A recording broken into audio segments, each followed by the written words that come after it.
Hello semua, selamat datang ke Auto Touch Malaysia.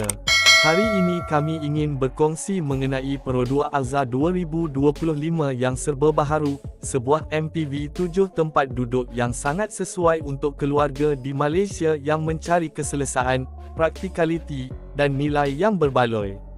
Alza 2025 hadir dengan reka bentuk moden, prestasi enjin yang efisien, dan pelbagai ciri keselamatan serta teknologi terkini yang menjadikannya antara pilihan utama dalam segmennya. Terdapat 3 varian utama yang ditawarkan iaitu 1.5X, 1.5H, dan 1.5 AV Advance, dengan harga anggaran bermula sekitar RM62,500 hingga RM75,500 bergantung kepada varian dan lokasi.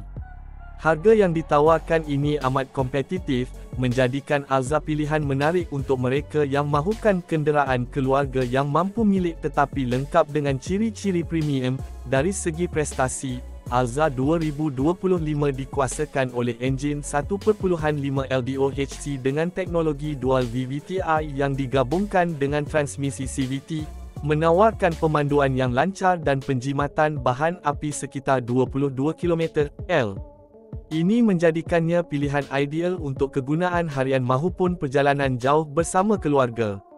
Aspek keselamatan turut menjadi keutamaan dengan adanya sistem Advanced Safety Assist (ASA) 3.0 yang merangkumi brek kecemasan automatik, amaran pelanggaran, amaran keluar lorong, dan banyak lagi. Semua varian turut dilengkapi dengan 6 beg udara, sistem ABS dengan EBD, serta Vehicle Stability Control (VSC) bagi memastikan keselamatan pemandu dan penumpang sentiasa terjamin.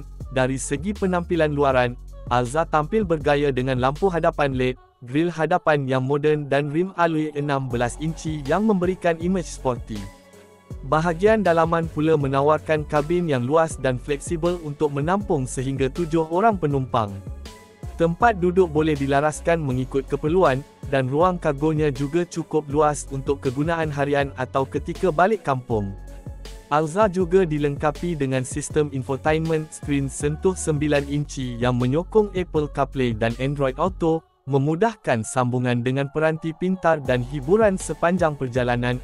Jika anda rasa maklumat ini berguna, jangan lupa untuk tekan butang suka, kongsikan video ini dan langgan saluran Auto Touch Malaysia untuk lebih banyak info terkini tentang kereta, ulasan dan berita automotif khas untuk penonton di Malaysia. Terima kasih kerana menonton dan jumpa lagi dalam video yang seterusnya.